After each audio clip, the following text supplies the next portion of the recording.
Right, so this is question 2 for our equilibrium calculations practice test. Equilibrium was established in the system below at 25 degrees, and then the system was exposed to a number of changes. So therefore, we've got equilibrium here and 1, 2, 3 changes.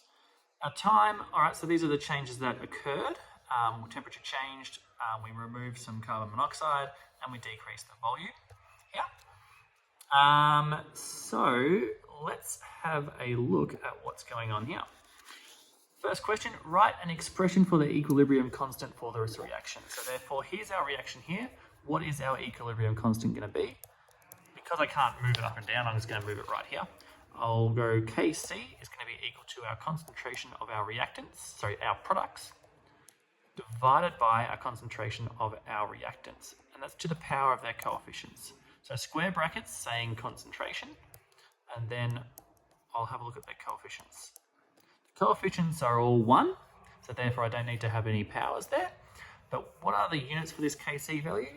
We've got molar times molar divided by molar, because you can see concentration here times concentration divided by concentration. That means it's going to be concentration. So molar is our units. Our units are just simply M. So that's our expression for our equilibrium constants. So let's go Kc. I'll write it here as well because it's actually in the right area. Cl2 divided by concentration of whatever this stuff is. Alrighty. Determine the equilibrium constant before and after the temperature was changed. So the temperature was changed here. So therefore I need to find a Kc value here and a Kc value afterwards, which would be where it actually is at equilibrium here. So Kc1, which is before, is going to be concentration of carbon monoxide and chlorine divided by that. So carbon monoxide here, we're going to say it's at about 0.07. 0.07. This is concentration, isn't it? Just double checking it's not mole. That's concentration. Times by my chlorine, which is here at 0.09. That's going to be divided by our concentration of this stuff, which is probably about, if this is going to be 0.05, this is probably 0.055, 0.055. And I'll get a value for that. So 0.07 times 0.09 equals that number, divided by 0.055 gives me 0.115 molar. Now Kc after. Now afterwards, as I said before, we need to wait till we get to equilibrium. So it's going to be when our reaction or our concentration of things have remained steady. So it's going to be at this point here. So what is our concentration of carbon monoxide? Carbon monoxide is down here. It's not going to be 0.9, it's going to be 0.085. So 0.085.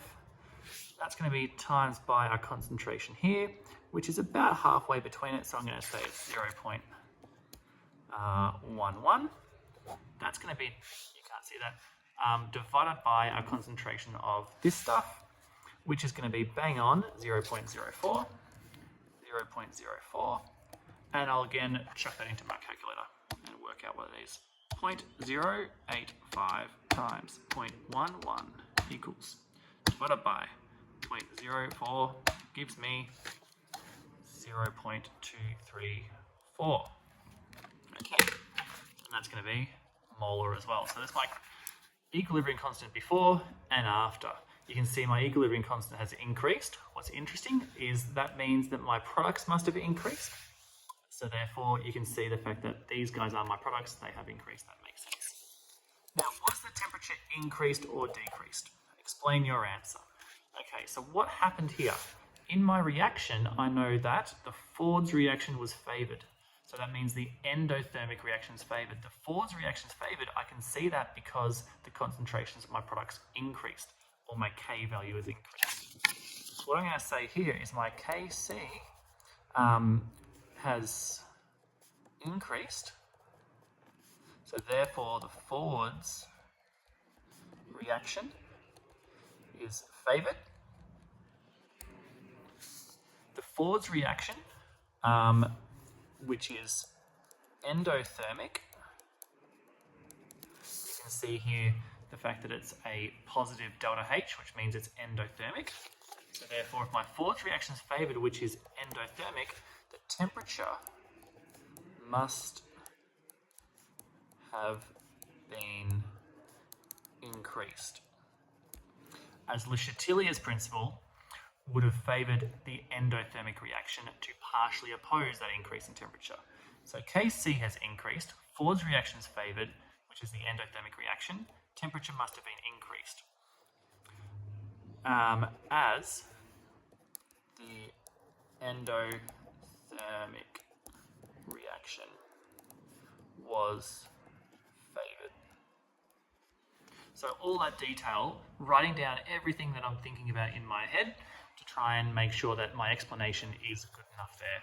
My increase in Kc means my Ford reaction is favoured. The Ford reaction is endothermic, so therefore temperature had to be increased. I could go into talk about Le Chatelier's principle. It didn't ask me for that, so therefore I can kind of get away with not doing that perhaps in this question.